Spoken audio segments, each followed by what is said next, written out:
I'll be back to you. All right, let me share one more time.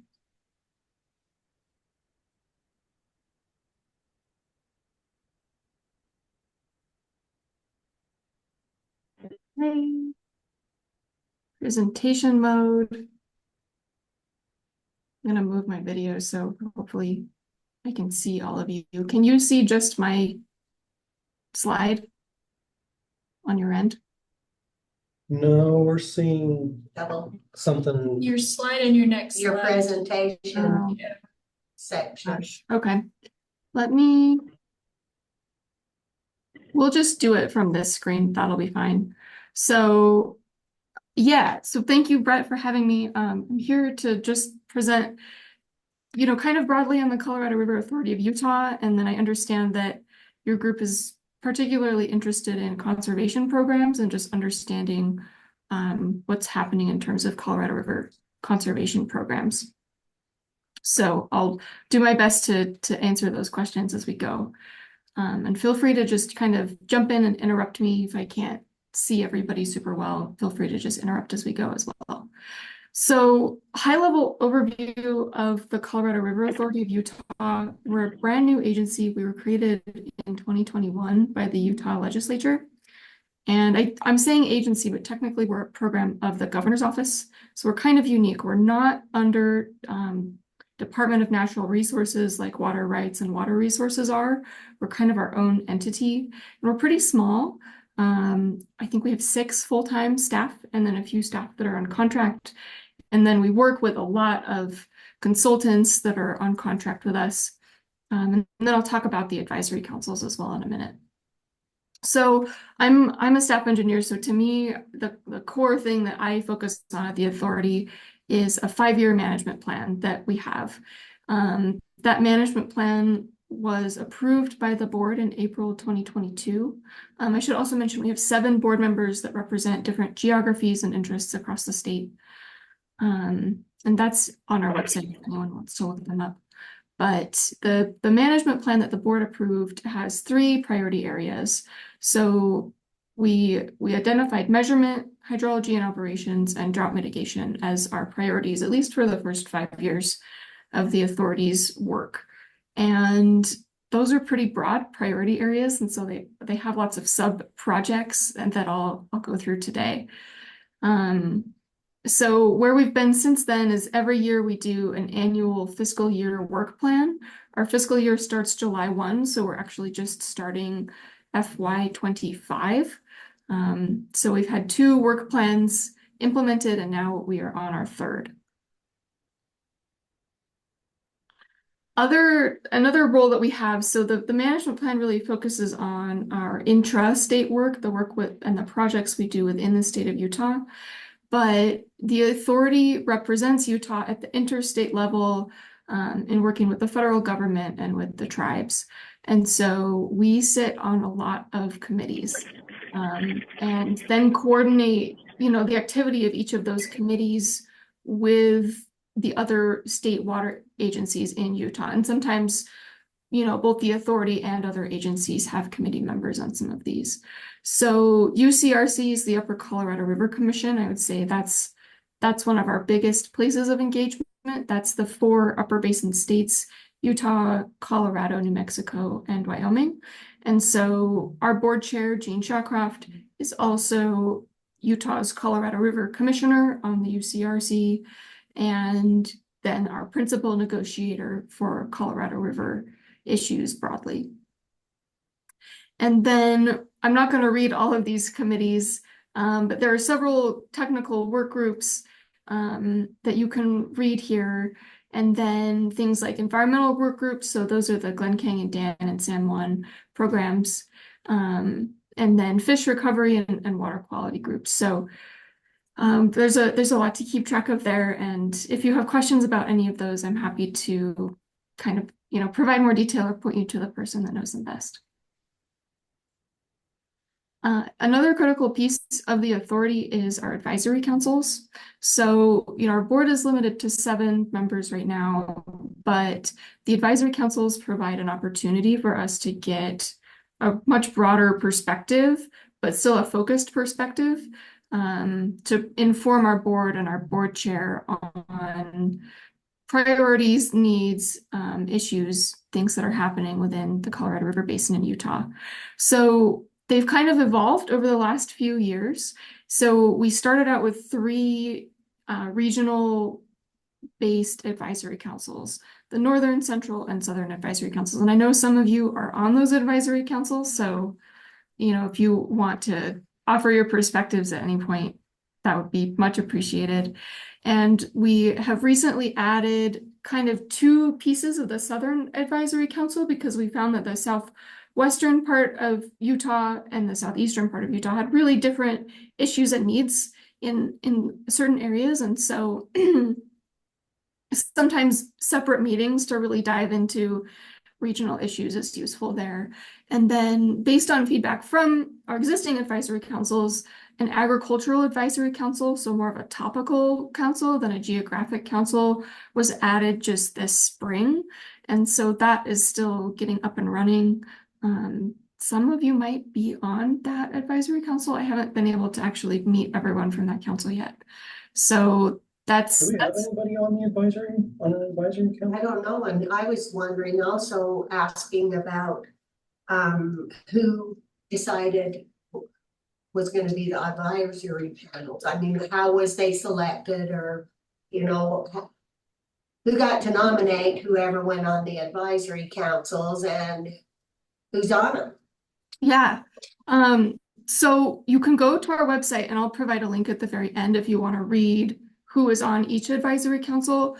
That was developed, they were established before I was on staff, so I don't know the details of the process. But my understanding is it was pretty open. They wanted to have 10 to 12 people on each one, so they did have to cap it at some point, but there's a wide range of expertise on each council. There are members of the agricultural community, there are environmental nonprofits, there are government folks. And so it's, hoping to kind of get a broad range of people and give them more of an opportunity for direct input to the authority. So yes, not the best answer, but on our website you can definitely learn more. And Cody Stewart is the name of our advisory council coordinator. He's our outreach director. And so if you want to chat with him, his name is on the website, and I'd be happy to provide his contact information as well. I think some of you have probably worked. Could you go over what the website is again, please? Yeah, I'll just jump to that slide. So it's just cra.utah.gov, or you can scan this code. And then we have a tab at the top that says advisory councils, and you can go from there. Thank you. Yeah. Say William could probably answer some of those questions. Yeah. So yeah, Lily, I didn't want to interrupt you, but You're good. So Dex and I sit on the Central Advisory Council. And when these councils were stood up, there was a general advertisement, if you will, that came out from the authority for anyone that would be interested in serving. And they requested that we make an application, send in our credentials, resumes, those kind of things. So they gathered in all that information, and they went through the applicants, and the members of the council were selected from those applications that they received. And so that was kind of the process that we followed in order to be asked to serve. Thanks for that context. That's helpful. That was before me, so I appreciate it. So diving back into the work plan, just to kind of give you a sense of the type of work that we're doing at the authority.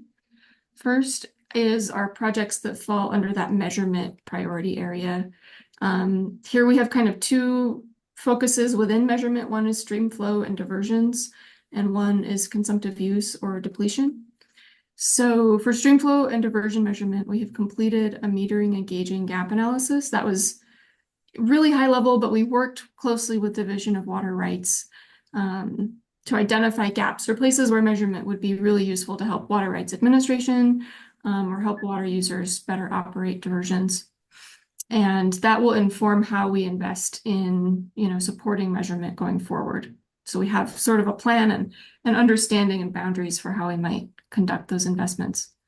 And then the next two steps are kind of what I alluded to. So coordinating measurement and implementation planning. And, that involves coordinating with different funding entities, division of water rights, and then water users themselves, people that are interested in working with us for improving measurement. That is, surface water stream flow measurement. One big win that I will say on instrumentation and maintenance that we've had in the last year is we have contracted with USGS to install or restart 10 stream gauges within the Colorado River Basin in Utah. I have this BIL note here. That means that it was funded, at least in part, by bipartisan infrastructure law funding that we received through the Upper Colorado River Commission, so the 4-state entity. And so we're really excited to have those gauges to help us understand stream flow in the basin better than we do now. The other section within measurement is consumptive use or depletion. So we have the Utah Flux Network. That's a partnership with the Utah Geological Survey, where we are investing in 6 eddy covariance stations. So stations that are basically weather stations that measure evapotranspiration. So how much water crops are evaporating and transpirating. And that network will be used to inform our water use or help us understand our water use better. But then it's also ground truthing. The next project I have bulleted, OpenET, which is a new technology where they're using satellite imagery and modeling of that imagery to estimate evapotranspiration. That technology is still improving and developing, but I think for me, the biggest strength of that technology is we can use the same method to analyze someone using water in the Uintah Basin, to someone using water in the Price region, to someone using water in Colorado on the western slope. So, it's a really advantageous data set in that sense, and that it's really large scale. And it is mostly publicly accessible, which is cool to me. And then a project that we have coming up this year is kind of really technical advection impacts on remote sensing of evapotranspiration. So I mentioned the OpenET has a lot of room for improvement. It's still kind of a developing technology. And so this is a project that we're just like a research project to help us see if we can improve that OpenET data set. We've noticed that satellite imagery doesn't capture all of the water consumption that occurs when you have heavily irrigated land next to dry, hot land, which is really typical in Utah. So that's a research project we're interested in. Any questions on the measurement projects right now? I have one. Are you trying to, your emphasis on your measurement, is it Utah's water rights, or is it more just to determine what the accuracy of the river flow is, or both? Both. I think the old quote we've all heard, you can't manage what you can't measure. And water is really unknown. So measurement is both for just to understand our supply and get a good handle on what's available in Utah. And then any measurement that would be measurement of diversions, really how that data is used would be up to Division of Water Rights.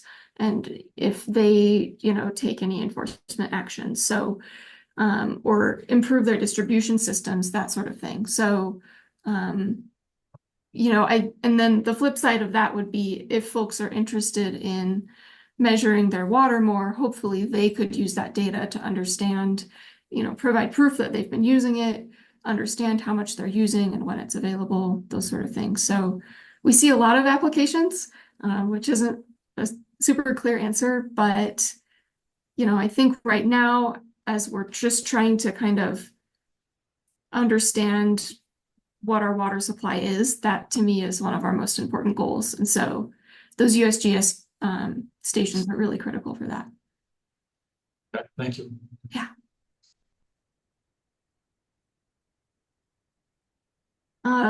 Stepping on to hydrology and operations. So I think of this as kind of understanding water supply more broadly than just where water's flowing, but things like snowpack, soil moisture, and then operation. So, you know, operating reservoirs in particular to reflect annual hydrology. So in terms of modeling for hydrology, we have short, mid, and long-term operations modeling. And that, I think, mostly informs our interstate negotiations. So it allows Utah to do our own modeling, to look at the broader Colorado River system and think about, you know, what our supply will be in the future, and how we need to manage our water accordingly. That mostly is supported by Central Utah Water Conservancy District as an in-kind contribution to the authority.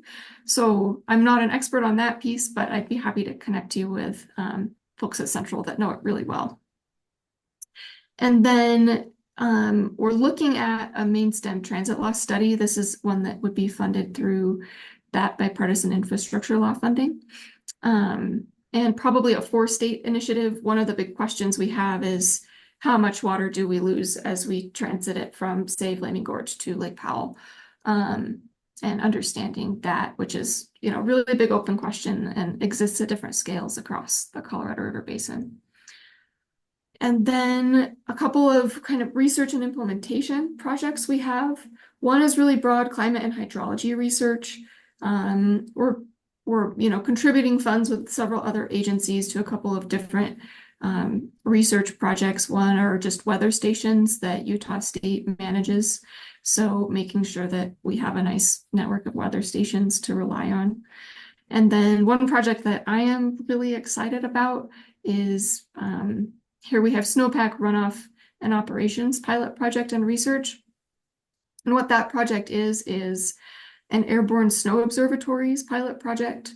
Airborne snow observatories is a group that, instead of relying on snowtel stations to measure snow, which are just single points in space across a mountain landscape that gets really variable snowpack, Airborne Snow Observatories flies a plane in like a lawnmower pattern across an area a few times in a season, and so you get the full area snowpack, and they use LiDAR, so a snow-free flight and then snow-on flights to get an elevation difference, and then spectrometry is kind of like reflectivity of the snow surface, and that gives us a snow water equivalent. So we get this really clean, more detailed, high-resolution snapshot of the snowpack.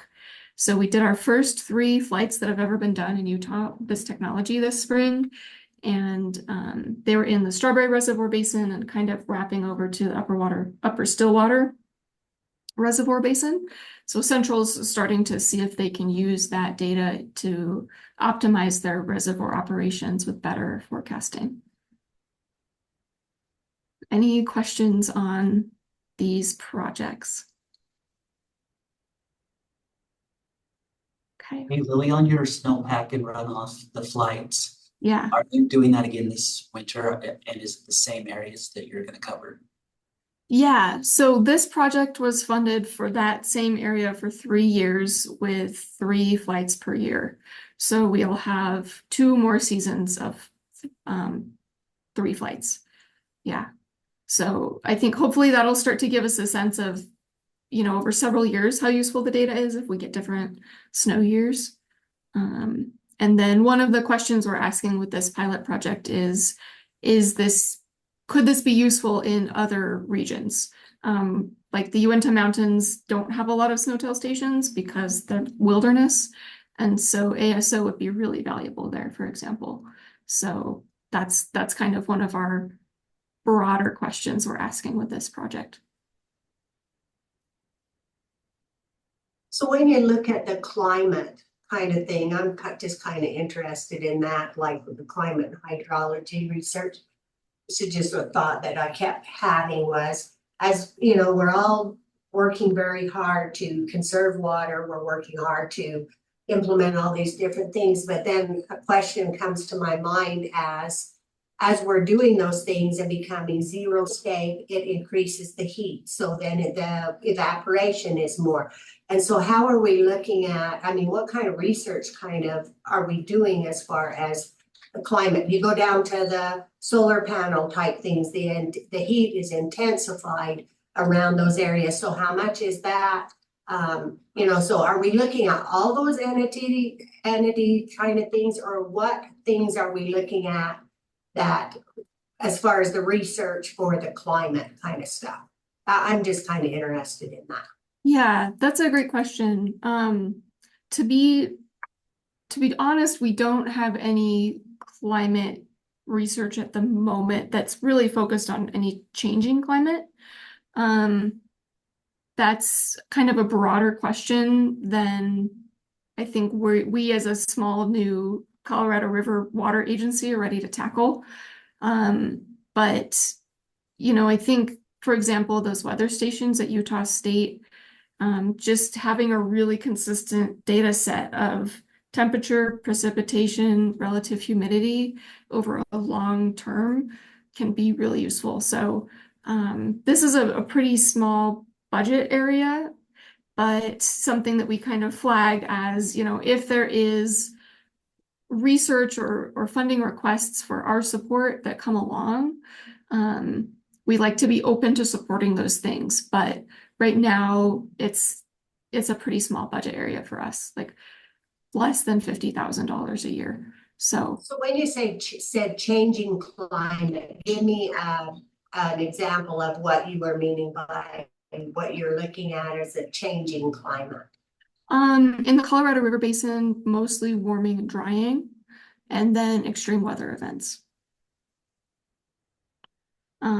So it's, you know, most projections show that the Colorado River Basin, especially, well, both the upper and lower Colorado River Basin will likely have higher temperatures and drier overall climate.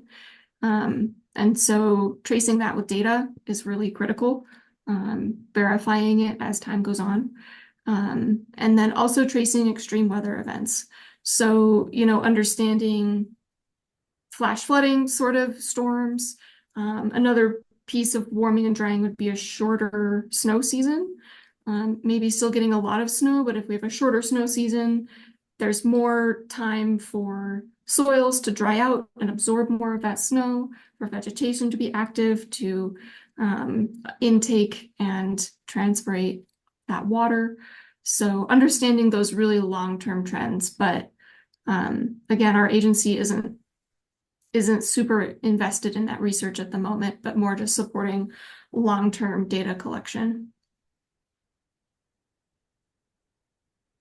Thank you. Yeah.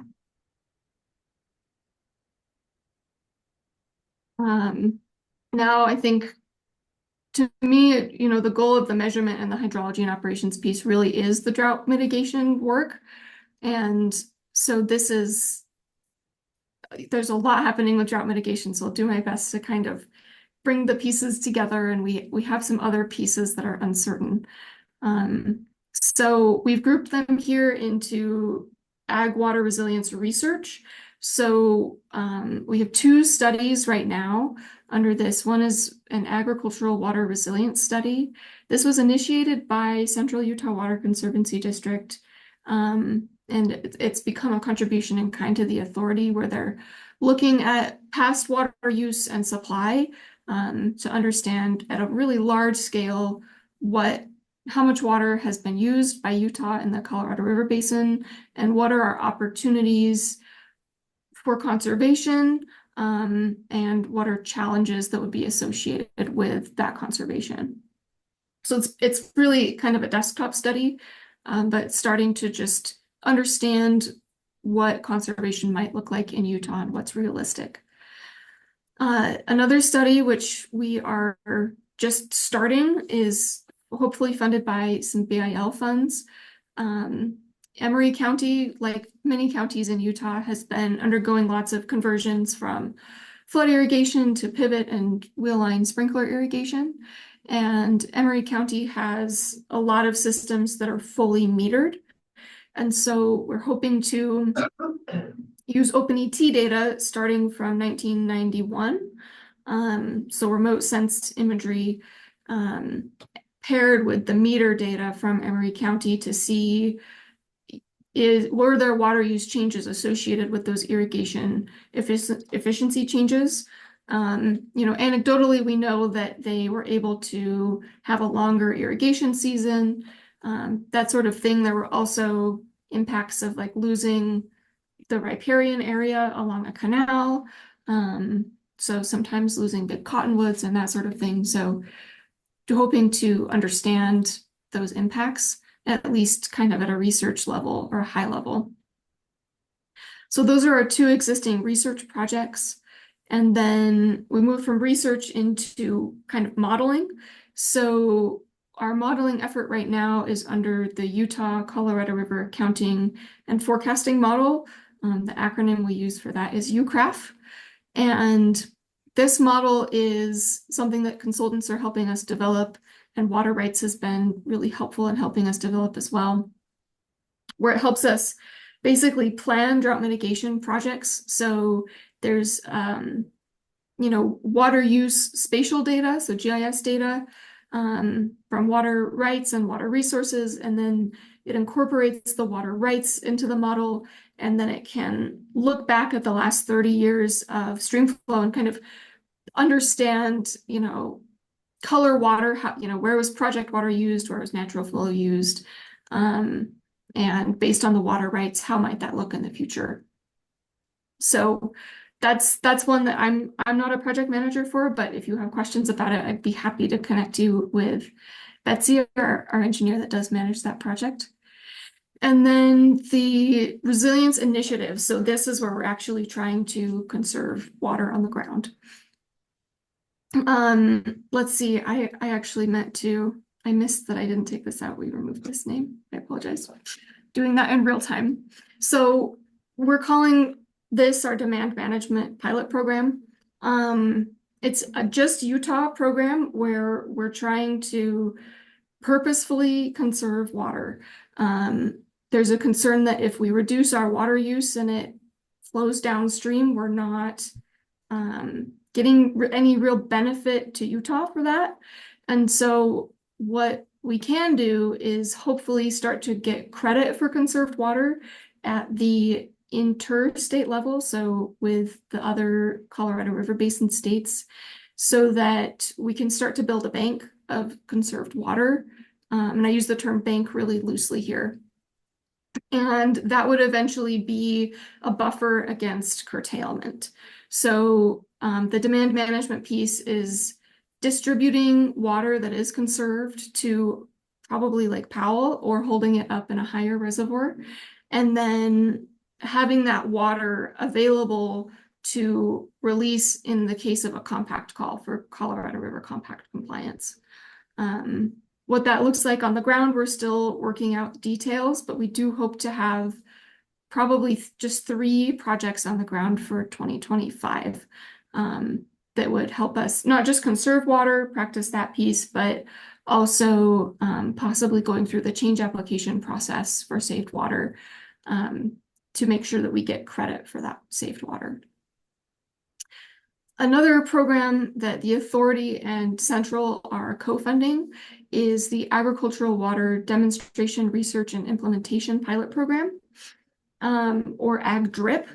Although DRIP is in the name, it's not drip irrigation. It's really an education program that Utah State Extension is running, where they offer enhanced extension services or sort of consulting services directly to water users. So they help water users develop an irrigation management plan. And then they offer incentives for participation. So they provide a flow meter, a soil moisture sensor, and both of those have telemetry on them. So you can learn how to use that data with Utah State and then see if you can adjust your water use based on that data for your farm. They offer a seed credit and an irrigation supply credit. And then they also come out and do an irrigation efficiency analysis. They take a water quality sample, a soil quality sample. And so they'll sort of help you develop your irrigation management plan based on some of the data that they help you gather. So it's really focused on just helping water users understand what's happening specifically on their farm, and giving them some tools to do that. And then another project we have is the Pelican Lake subsurface drip irrigation pilot. I have program here, but really it's a project. Subsurface drip irrigation is considered as a potential water savings tool, but we don't have much data for it in Utah. And we recognize that there are a lot of places where it probably just won't be realistic. And so we need to just try some drip irrigation projects in Utah. So this is a place where we're trying to really get baseline data for drip irrigation in Utah. And then the System Conservation Pilot Program, that is a 4-state program. I know that you all have a lot of questions about that, Brett told me. So SCPP is a 4-state program. It's administered by the Upper Colorado River Commission. It is federally funded. So these other 3 projects before were state funded, and this one is federally funded.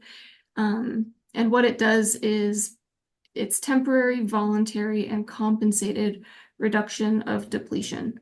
That could look like fallowing, full season or partial season fallowing. It could be a crop change, could be storage water forbearance. So there are lots of different ways that people have chosen to participate. And really, I think that the temporary piece, it's only been 1 year at a time so far, totally voluntary, compensated. So we pay per acre foot of conserved consumptive use. And then people who participate in the program under Utah statute have their water rights protected. And so, they're not coming, if they participate for more than 1 year, they're not facing forfeiture issues under Utah statute that's been changed recently. So that's a lot of words. I'll show this end slide one more time if you want to take a photo of our website. And I'll stop sharing so I can see you all a little bit better. Any questions? That was kind of a lot of information from me. On the pilot program, the last one you talked about, how is that, the people that have signed up, how has that went over them? Have they been repeat customers coming back the next year? Do they like it? It's been a mix. So the program has happened there was a smaller version of it 2015 through 2018. And then it was reauthorized. It has to be reauthorized by Congress for 2023 and 2024. So we had some people return from both the original program and then 2023 to 2024. And then we had some new folks. And then there were a handful of folks that didn't come back in 2024. It's dependent on the operation. Some people really did just want that 1 year. They needed to do some maintenance to their system and it was convenient for them. Others felt like it worked really well and wanted to repeat. So it's been case by case. Is it hundreds of acres or thousands of acres, the program, or how big is it? Yeah, I like visuals, so I actually did pull up some SCPP slides so you all can see them. Stuff out here about, right? Yeah. The whole season. Out here. But I mean, there's not crop change typically out here. It's fallow or Typically either split season or full season. Can you see this 2024 System Conservation Pilot Program slide? No, not yet. Here's your file explorer, Lily. Oh, sorry. Clicked the wrong one. Let's try this one. How about now? There we go. Okay. So here's a map of the Utah projects. 6 in Uintah Basin. Most of our projects were in Price. And then this is pretty up to date. Yeah, it should be correct for Utah. There might have been some changes to the 4 state numbers, but for Utah, it's correct in terms of number of projects, 31, not quite 11,000 acres. We estimated about 22,000 acre feet of conserved consumptive use, which is reduced depletion. So probably we reduced more than 22,000 acre feet in diversion. And then the total compensation was almost 10 million in Utah for 31 projects. In Utah for 2024, we paid $506 per acre foot of conserved consumptive use. For commodity projects, so those are projects tied to a field. And then $150 per acre foot of conserved consumptive use for storage projects. Those were places where people had storage water that they often just lease to other folks, and they leased it to us. So we couldn't tie it to a field and a direct action there, but was still some sort of reduction in water use. Brett, did that get at your question? Yeah, that's interesting. That's a lot more acres than I expected when Yeah. I saw that. Yeah, we had one project is way bigger than all the others. I think it's almost 5,000 acres. Yeah, so that's where. Assuming it was fallow, if you just, I don't know if it's, you got it by acre foot, but if you look at it more from a farmer standpoint, and I divide the cost by the acres, if they were all comparable, it's a little over $900 an acre that they're paying. So, I would assume that's profitable in most of situations. In most situations, yeah. There are consequences to not irrigating. Oh, yeah. Even for a You pay the season. price 2 years later when you have to reseed Yeah, and stuff like that. I think that's what a lot of people are learning, that But still, the 900. cost of fallowing is pretty high. Yeah, but Yep. if you were already coming out of grain crop or something, $900 is pretty good. I feel spray it for 500 an acre. So Perfect. Thank you. Yeah. Go ahead and jump in with questions. Anybody online or in the room? I was a little bit curious, the project you had mentioned, Pelican Lake, the drip subsurface, that's in this basin, right? Yes. I assume that is some type of, you're burying a drip line? Is that to That's right. basically see if that's actually more conserving than having it on the surface and running it? Yep. So the concept there is that the water goes straight to the root of the plant. And so you don't have any evaporative losses from the surface, like any ponding, or wind drift is really common with sprinkler irrigation. So that is really where your savings is those kind of surface evaporation pieces. The salespeople for drip irrigation say you could increase your crop production because that water is going right to the root. That's why we're testing it. We don't know for sure. What But kind of crops are they using in the drip system down on Pelican? I think it's alfalfa. Because I could see pros and cons about both. If you got a drip system and if you got a re-till or redo, then you tore them all out. So I can just see pros and cons of both things. So I was just curious what kind of crops these drip systems are being used on. Yeah, this one is alfalfa. That's a common question is, can this work for forage crops? So yeah, we don't know. We don't know yet. I believe it's Steve. Is it not Steve Hamburg that's doing this? No. I mean, that's No. just Oh, the interesting. Dave. Yeah. You know how to not to run them with your tractors, putting the hay out for your cotton. So that's just interesting. Yeah, typically the drip irrigation we see in Utah is for like produce crops, Right. trees and fruit, nuts, that kind of stuff. So I that's, knew a gentleman that had it down in Fountain Green. I liked it, but it was a very small field. And for alfalfa? yes. Is it Intriguing. kind of a disposable type system, like with drip tape or something like that, or is it a longer lived system? Yes, it's very.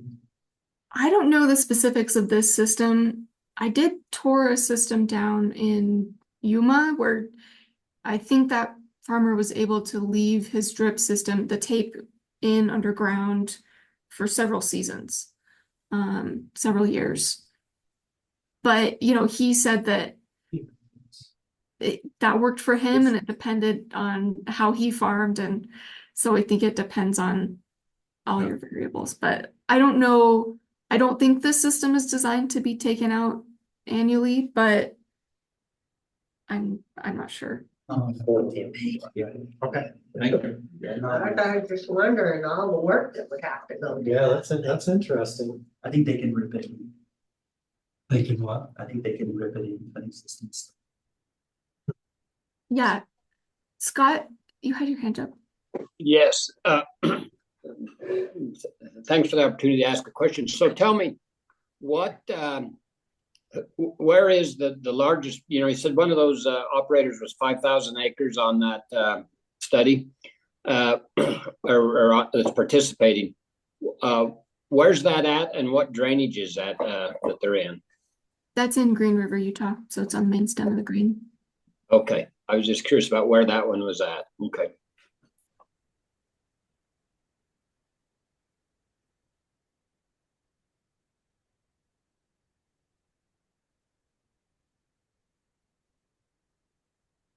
One other thought that came to mind. So I was talking about demand management and getting credit for conserved water. And so looking forward, Utah really wants our conservation to have credit. Otherwise, it doesn't help us. Any conservation that we do doesn't help us in a curtailment situation. And so we are hoping to move away from system conservation into programs that are, we call it system conservation, which is no credit, and demand management, which is essentially, distributed water that is for some sort of conservation credit. We're using the term credit really loosely. But that's where we want to go, is water that we save to help us reduce risk of curtailment or impacts of curtailment. And so that'll be more work up front to make sure that the water rights are really clear for those types of projects. But that's kind of my plug, is that's where we want to go as a state. Otherwise, the critique of like a system conservation pilot program is folks save their water and it goes downstream to whoever's downstream. And that could be Lake Powell and folks in the lower basin, which doesn't really benefit Utah long term. So as you see information come out about conservation programs, especially from the authority, you'll start to see that demand management piece really be emphasized. And they honestly are like meeting daily to try and figure out all the details with the federal government of what that'll look like. So I don't have a lot of clarity there yet, but we're trying to sort that big question out.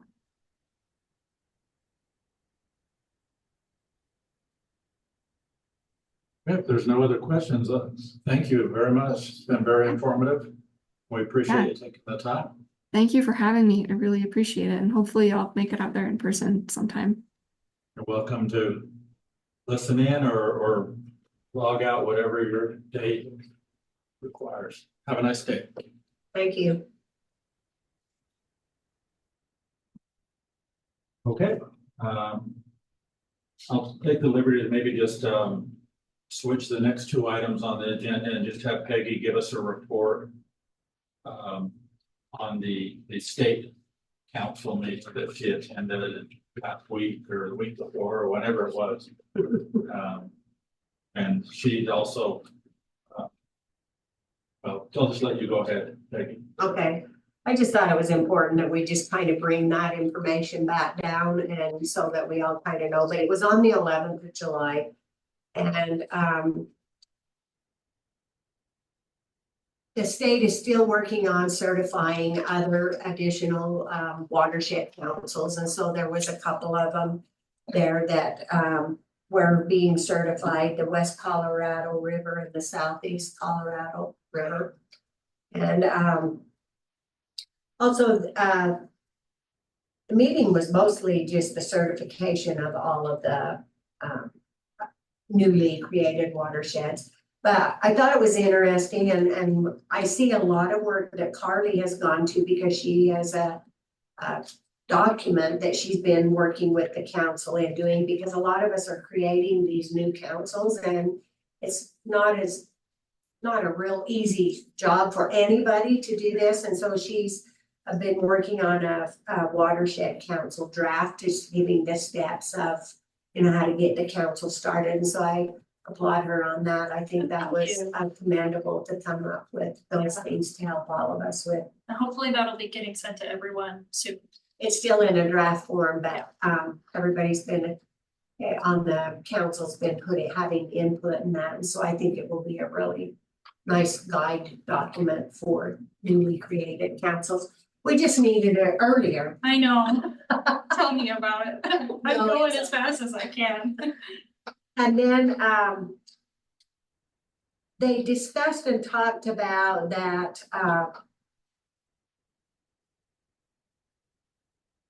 legislature. And so they had just said that any of our, you know, they're getting prepared for legislature, getting prepared with members and dates and different things so that they can go. But if we as a council have anything that we feel like that we need to put up to the Uintah Watershed, as far as what we feel like or have suggestions on legislature or different things, we need to get that into them because we should have some say too. And so if you're seeing anything that you feel like should go up that way, send it to Brett or whatever, and we'll get it sent in.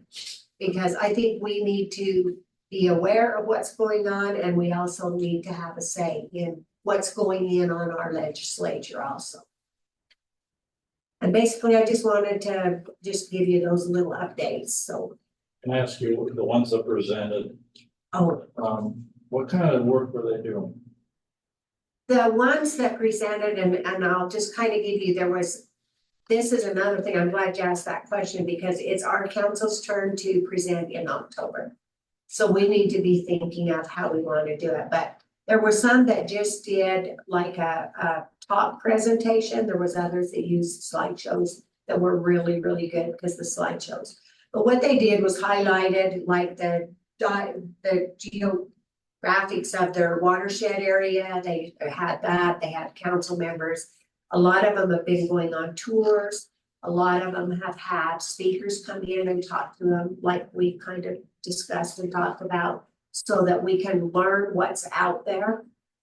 And does that answer your question? A lot of tours have taken place. I think that because these newly created councils are getting to know their areas, and so they're going around touring the watershed area so that they are familiar what's around them. And then they're also touring in other areas now, just so that everybody has that broad knowledge of, you know, what is our watershed here in Utah. I know that was an emphasis at the state level to provide funding for tours for the councils. Yeah, so we can only provide funding for your first one, unfortunately, but that will include like all your travel, lunch expenses.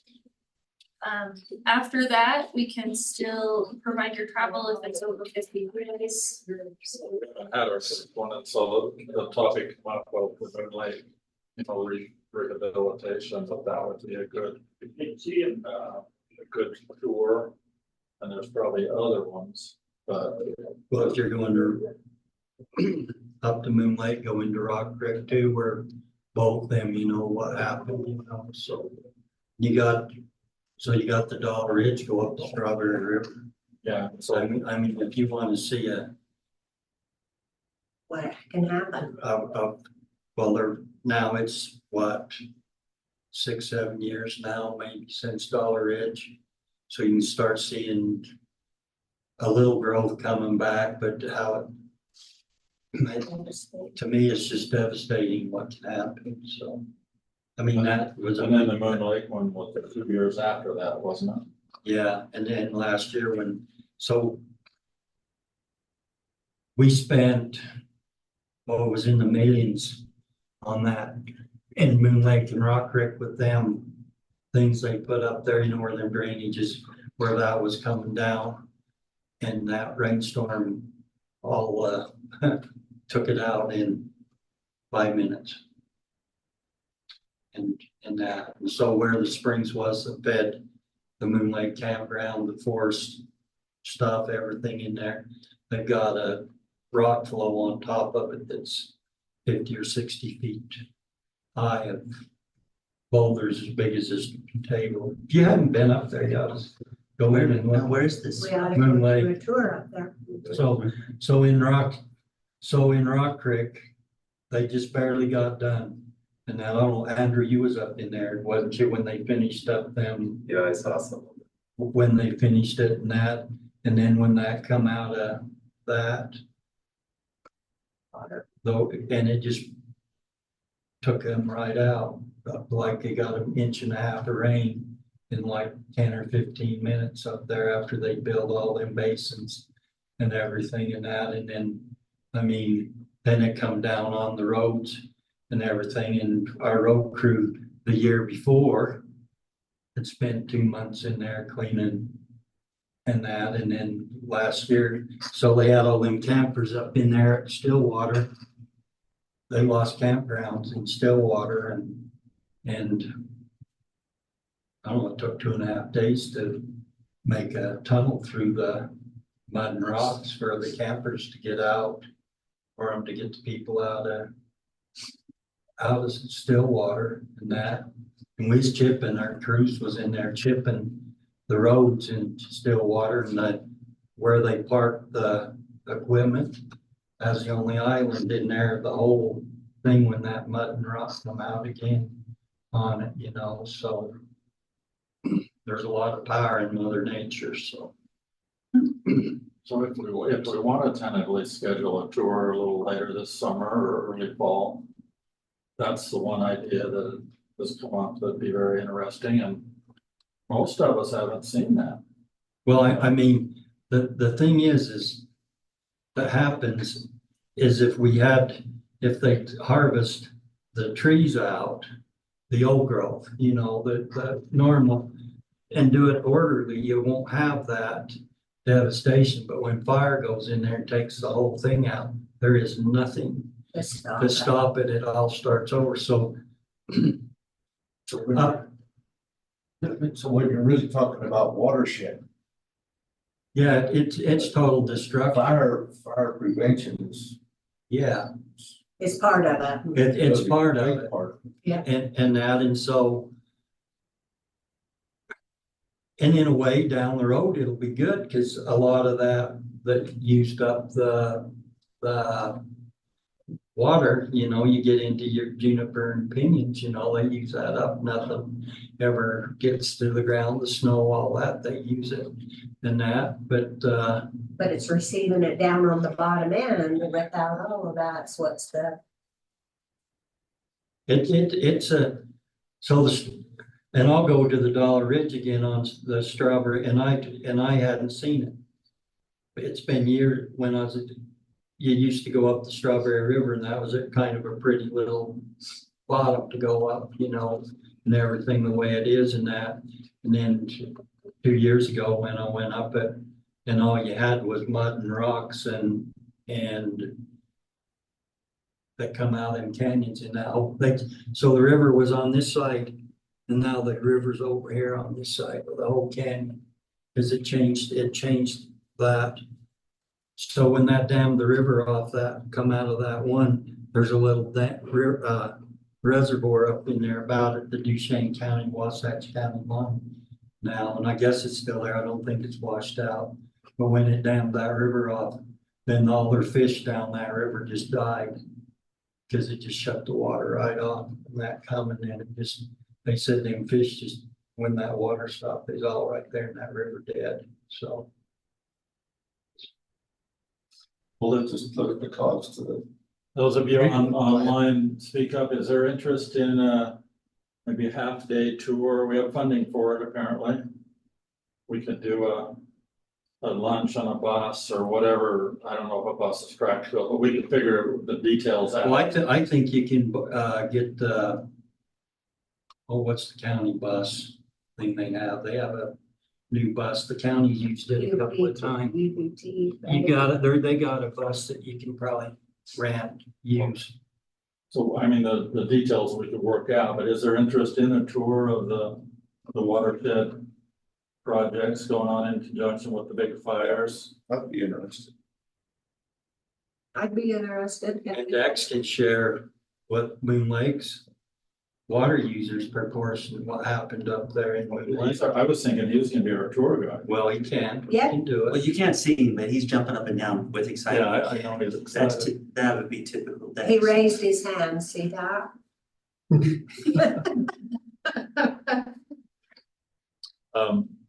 Those are, is there interest in that? Those of you online? You should see it. If there is, yeah, It happened and it was bad. I mean, I realize, I mean, I've seen like aerial and stuff and the acreage stuff, but to be on the ground is a very different experience. And particularly to see the recovery attempt of it is always interesting to me. Well, not hearing anybody, I'll just send out an email and see what kind of reply I get back on a yes or no. And if we do that, we need to, I guess we could amongst us pick some dates and just send out a couple dates also, but we're looking at probably at least late August before we could get it pulled off, early September. So I'll send out an email and see what the interest is. And then I guess whenever we decide to do one, Holly, the funding's there for our first tour, Yep. whether it's this fall or next spring or. And I think that would be awesome because then we can do a report out when we report to the Utah Water Council in October, because we need to be telling them what our council's been doing and how we're coming along. And they'll also be interested to hear about all the presentations you've had. Sure. Okay, thanks, Peggy. We'll have a brief discussion. Daryl, are you still on? Yeah, I'm here. Okay, we had a little bit of discussion with Jim Olcott last week. And I'm not sure if you've had any other discussion, but we've been bouncing around, you know, whether that we should resurrect the Uintah Basin Watershed Coordinator position. Christine Osborne has discussed it. State Ag is discussing it, Jim and Daryl, and then we would have an input there. I guess my 2 cents worth, the way the state set this council up with the members not being government employees, it's pretty hard for the members of the council to go out and volunteer to organize projects. I mean, the reason, you know, and I don't mean this in a bad way, but the reason we don't have a whole lot, we chose to gather information up to this point from other groups, so we didn't recreate stuff. But now as we look forward, I mean, I don't know how we're gonna do work with nobody to say, yeah, run out there and do that work, because we don't have anybody. Right. So Daryl, what's your take on that? Not as far as this watershed council goes, but as far as the work that you used to have the watershed coordinator doing that worked for you.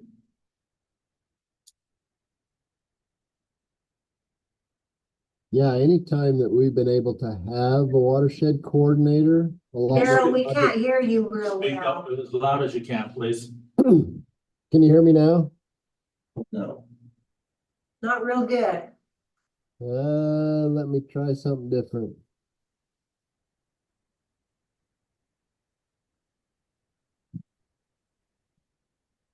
How about now? That's better. What's that? That's better. Yeah, just speak real loud. So whenever we've been able to have have the watershed coordinator, a lot more projects and a lot more things have always been put on the ground. We're missing the opportunity of a lot of funding sources just because we don't have the staff to go and get those projects wrote and get them put on the shelf so that when these funding opportunities come available, we can get them put on the ground. If we wait for them to, advertise that there's money available and then go looking for projects, it's pretty hard to get them ready in the timely fashion of good projects to make it work. And so if we can use a watershed coordinator, we've been able to use a watershed coordinator, we get projects put on the ground more efficiently. Thanks, Bert. Did you hear that? Yeah, but how do you pay for them? There's a question of where the funding would come for that payment. I mean, for that hiring a watershed coordinator. That's still in discussion. The Department of Ag has been talking with Division of Water Quality, and they think between those two funding sources that there's enough for, half of that. And then they've also talked to maybe using some salinity funds for the other half as a potential, but So I guess one question, oh, sorry, Daryl, no, we're just cut you off. So I guess one question I've got is, who would this watershed coordinator be working for? Would it be both councils that we've got? Cause we have the two councils that we've been having discussion about how we're gonna work together, how we're gonna do, would this water coordinator be for that council and then we would just be under that water council or that committee group, or how would we work in conjunction with one another and where would that water coordinator actually come into play? For which group or for how would that work? Yeah, that's still in discussion. In the past, those have worked through the Utah Department of Agriculture and Food with some of the money coming from Division of Water Quality. Engineering, so From agriculture, food and. so in the past, they've been Yeah. employees of the Utah Department of Ag and Food with partial funding coming from the Division of Water. And that's part of the issue here. We can't just get a coordinator with no vehicle and no computer and no office. Yeah, no supervisory role of any. Yeah, even if they did work, which wouldn't be a good idea for our council. There's still the day-to-day supervision and prioritizing. So yes, I don't think it's realistic to say we're gonna get a coordinator. But we could share, I don't know what the word share means. We don't really have any funding, but if it was a shared position, at least on setting the priorities. And the position was supported technically from Utah Department of Ag and Food and maybe with an office at the NRCS office, like in the past. Yeah. It can be successful with the right person. If you just said we're just gonna hire somebody, we better find the definite right person. If they don't have any supervision and they don't have any office, and that's gonna be hard to do. Well, before you hire somebody, you gotta have somebody to pay. Or That we found. Yeah. Well, I was just wondering how it was gonna work because I still get confused with this. Two councils, we're doing the same thing, but how is that all gonna, because we've had discussions about, do we just become one? Or is the one previously already established one gonna be the one that's going to be hiring the coordinator and then we're just answering to them? Or because my interpretation was this council was created so that the people within the area had to say that were not those that are just in government agencies. That's true. And the other one is not a legal council. It's just a group that shares information. It's not, they don't have employees, they don't have anything like that. It's an information sharing, kind of like what we've been doing by having these people come in. And it's been quite successful, you know, because it's been going 4 or 5 years. And then you don't run into not knowing what the right hand's doing on the left hand, you know. That was their whole reason, the same reason we're bringing these people in. Right. Is so that they could share information. And when you drive down the road and you say, I wonder what that is. Right. You drive to Moon Lake, what's all this stuff? You got that information share. You got that network set up. That's all that council was. And we did decide it would be best to merge the two rather than have two on top of each other out here. Right. In you know, eastern Utah, northeastern Utah. So I think we moved along that way, not exactly how to do it, but they were gonna go under our legal umbrella. Do that and just hopefully log on to our meetings. And I haven't obviously got that rolling yet, or they would have got an invite. But I don't think that's the obstacle. It's just where do we want to go? With it.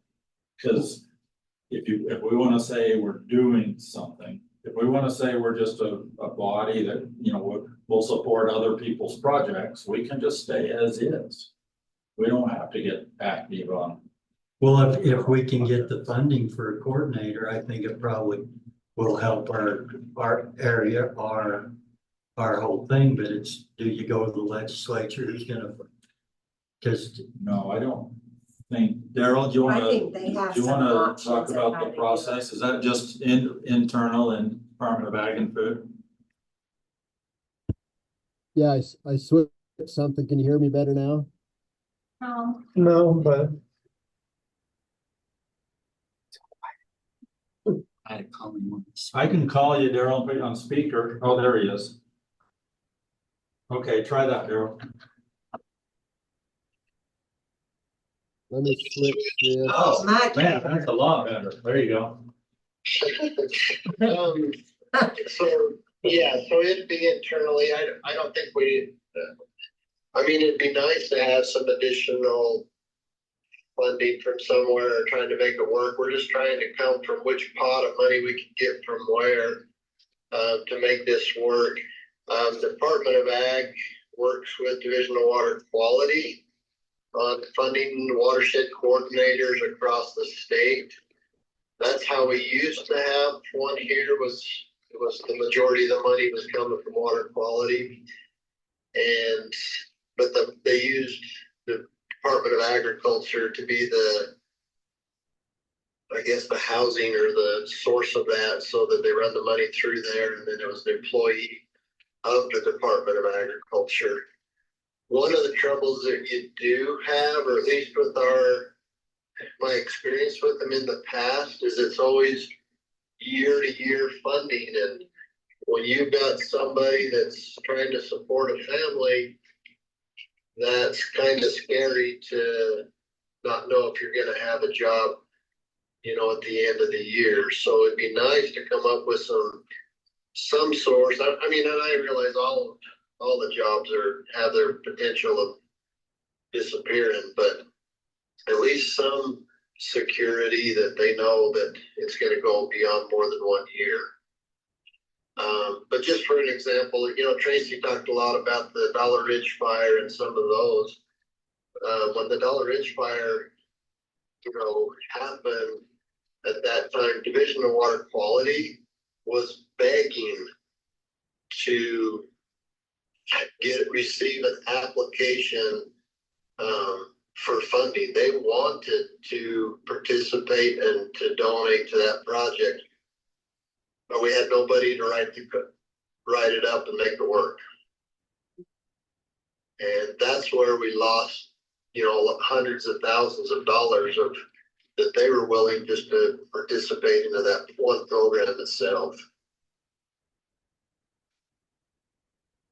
Well, we don't have to work out the details today, but if there is a support for going that direction, you know, we could work with Daryl, water quality, and then we'd like this council to be a player in that, even if it was just not as a supervisory role, but an ability to have somebody do some work for us. You know, if we had a task, we could draw on the water coordinator to do the legwork and, you know, get it to the point where we could pursue funding or whatever the task was that we were looking for. That sounds like we wouldn't have to hire anybody. I think I'm good with it, you know, and I guess what I'm just envisioning or whatever is that I want it to be something that we're team players, not this entity's out here doing this and we're just kind of scrambling, coming behind because they've done this. And because I think the whole vision of this, how these councils were supposed to work is so that, you know, it's more coordinated so that we're not just duplicating everywhere. So I can see, you know, if we have this coordinator, if they're working with us, not working against us, then I would say that I can support. I would assume they'd be an active member on this group, right, Daryl? Well, I don't know if they can, if they're a state employee, can they be on that? They have to be a liaison. I think. Well, they could be a liaison, but I'm just talking about an active participant in this group. Oh, yeah, I think they can definitely get, I mean, they're gonna be looking for projects and that's what we're wanting to do is for projects. So if you got projects, I think they'll be excited to take off with them and run with them. That's been the whole problem we've had coordinators before is you still gotta go find the projects. And that's where I can see this group in helping him identifying areas of concern so that we can get money to put it on the ground. Okay. So everybody, if anybody else would like to work on this task, please speak up, but Daryl and I can kind of discuss it a little more detail in our next meeting, maybe bring a framework in of who this individual would work for, and we'll try to get some support for office space from NRCS in the meantime. And whatever we need to make it successful. Yeah, and we can invite Jim Bocut to be part of that discussion because I think that's gonna answer a lot of your questions of who and how they're working for. Okay. So we'll put that on our, well, you and I can work behind the scenes a little, Daryl, and then we can put that on our next meeting's agenda. And maybe have Jim online join us. Yep, I'm sure he'd be willing to do that. And I know he's on the Northern Utah Council, so he's active on these. He's very well aware of what we're doing. He's the liaison anyway for that council. Okay, thanks, Daryl. Thank you. Sorry that the sound ain't working. You're pretty loud. Can you talk quieter, Daryl?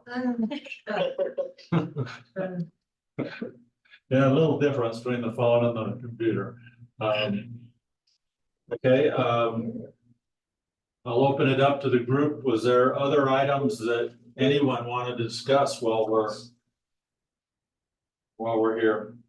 Or ideas for the next meeting for agenda items? Do we have a date, Brad? No, that will be our next. That was one of the. Yep. Okay. Well, I have a comment. I really liked Peggy's suggestion for you guys as a council to think of like changes you want the legislature to know about. And I think in addition to that, I would add, if you want to recommend any changes to the Watershed Councils Act itself, they're about to review it. So if you're saying, oh, we need $400 a year for office supplies and waters, or we need a part-time admin person who just helps coordinate our council meetings, you know, any changes you guys would like to recommend. I can't guarantee the legislature listens because it's the legislature. What's the staff now? You by yourself? Just me. Just you? Yep. Statewide? Yep. So I just wanted to put that out there. If you have suggestions of changes to the act, you can email them to me. I'm compiling a list. So. I think Carly ought to just come up and live in the bay. Do our project coordinating. The basin is beautiful. I do like the drives out here. Okay, That's all I have. we'll try to come up with some positive feedback. It's rolled out pretty well. Good. It's just everything's in a transition now. Okay, now we got all this Right, setup done. What's your identity? right. And that's By the way, we don't just as have, hard. yeah, Yeah. so we're still discussing that, you know, we don't know what our identity is. Right. I don't think it's gonna be a very active project type identity out here with all the things we've heard that are going on around us. I don't think there's a huge void there, but there's definitely opportunity to be involved in things. Well, and if you have a coordinator working in those things too, there might be more involvement than what we really anticipate too, you know. And the way it works is you get more visible and people figure out who you are and then stuff then stuff rolls in. Yeah. Because people need That's how help. it works, yeah. So, all right. Okay, awesome. With that, we'll set a meeting date for our next meeting. Does it need to be before you go to the state and present, or what do you think? Oh, I think that's something we need to discuss, is who's gonna go present, because anybody can go present about our council. Oh, I couldn't have said when you go, huh? I thought that word. So Cause Ray, any one of our council members can go present. is the next meeting intended to be the tour? No, the next meeting, for our meeting. That's a good question, whether the tour is our meeting or whether. I think it should be. Yeah, I would think you would go on a tour in lieu of Having a meeting. having to sit down. So if that be the case, we don't want to do it in 3 weeks, and maybe we got to back off that till later in September. What kind of weather would it be? So we got a suggestion from William. I don't know if everyone could hear that our next meeting be the tour of the Western Duchesne watershed projects.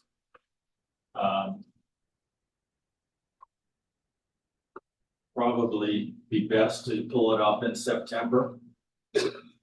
I think, rather than October. You're dealing with weather and you're dealing with the mountains full of hunters and various things. So. This is another thing that, will people be more available during the week? Cause I don't, or would it be the weekend? That's something else that's gonna be the downplay to, getting everybody together. I'm open to suggestions of dates for a tour. I would assume most of our liaisons would prefer to do it during the week. That's part of their job. Yeah, but as the council members are more important. Council member would make it. I was gonna say, I can go on a Saturday or something if that makes more sense for folks. I wasn't suggesting we do it during the week. I'm just saying there is that issue. That's still farming season. Weekends are busy. So you prefer during the week? Yeah. Well, every day is a Saturday. That's right. Well, So I you're hear not- about retirement. Every day is a Saturday. You're not gonna be able to please everyone, but I was just wondering about our council members that are working, that can't attend this meeting due to. Well, you just gotta set a date. That's Gotta right. make it happen. When you can make it, you can. Should we look at the So I- 24th? I had earlier volunteered to send out an email and see what kind of interest we I have. see the energy summit, they're doing it for that date. The 24th of September. So just what that won't work for me. It's already counted. The 24th is Yeah. out. What about the 19th of? That's a Thursday.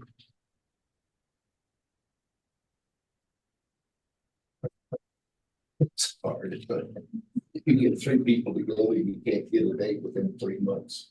All right, so I'll send out an email. So 19th is one day. Yeah. What's another?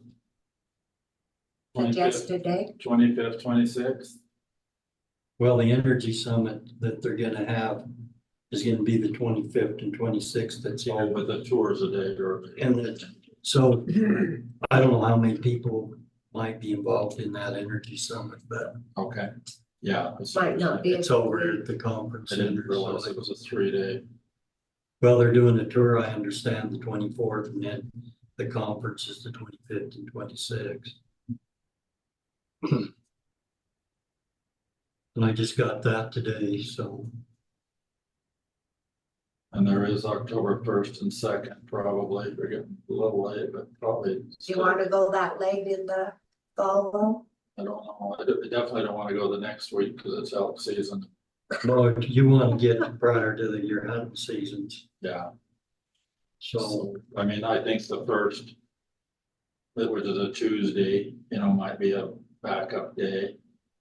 You won't want to take a bus down the Strawberry River Road. You won't get it to turn around unless it's a small bus. No, we won't.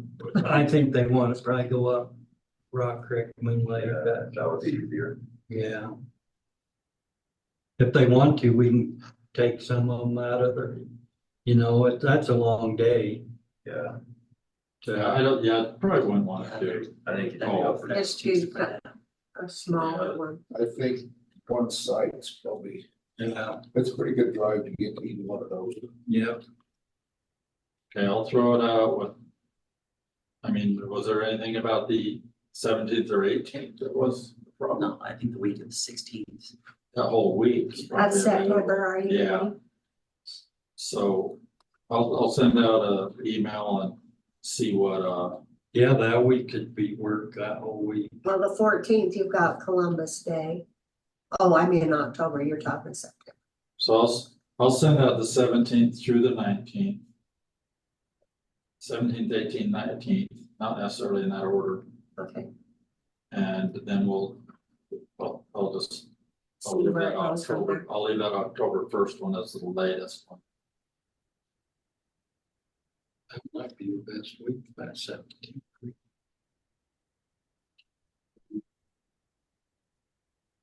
And that will be, if we do have a tour, that will be our meeting. If we don't have a tour, I'll set up a meeting. And just send out a date. So or do we want to designate a tour guide?